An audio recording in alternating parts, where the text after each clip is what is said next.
Emporia, one of the first places you should come is probably here to the Chamber of Commerce. Bill Hodge is the director and just the person to tell you all the wonderful things that are happening in Emporia and the things you can do. Thanks for joining us for the Hampton Roads Show. Thank you for coming today. I know you made a long trip. There are lots of things to do, especially if you're a history buff. Yeah. There are lots of old buildings that have been restored back to their original 1900 or early 1900 condition. Of course, we have the train station here where people years and years ago used to stop and get off and go over to the Hotel Virginia and actually spend the night and wait for the train to stop and pick them back up. And you mentioned the Hotel Virginia actually has been restored to the way it was, you say 1904. Wow. And it's a really interesting hotel now. It's an antique store.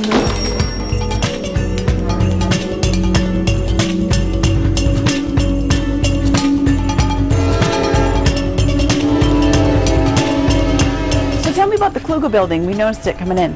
Well, the Klugel building is just on Atlantic Street, just around the corner from where the chamber office is. And they still do tin work in there the old-fashioned way in roofing.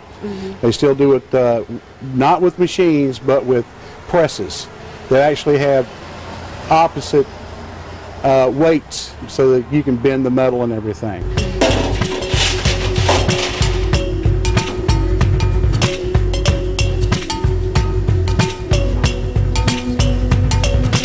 And then on the south end of Main Street, one of the more interesting places that we have that everybody likes to go to is our Village View, and that was 1734, built in 1734, I believe. I might be wrong on the date, but it's 1700. It's old. It's older than I am. So, and then along the way, you can stop and see other historical sites, and if you stop in at the Chamber of Commerce, I'd be certainly happy to give you the right directions. Now, I read that there's quite an active biking community here. That's right. We have the great Peanut Bike Ride, and that's where people come. They spend the night out of one of our chamber members' campgrounds. They just ride their bikes and tour Greensville County, and it's a great time for everybody. So maybe folks want to load up their bike, but at the very least put on your comfortable walking shoes so you can take that historical walking tour through Emporia. Don't just pass through next time. Stop and stay a while and tell them the Hampton Roads Show sent you.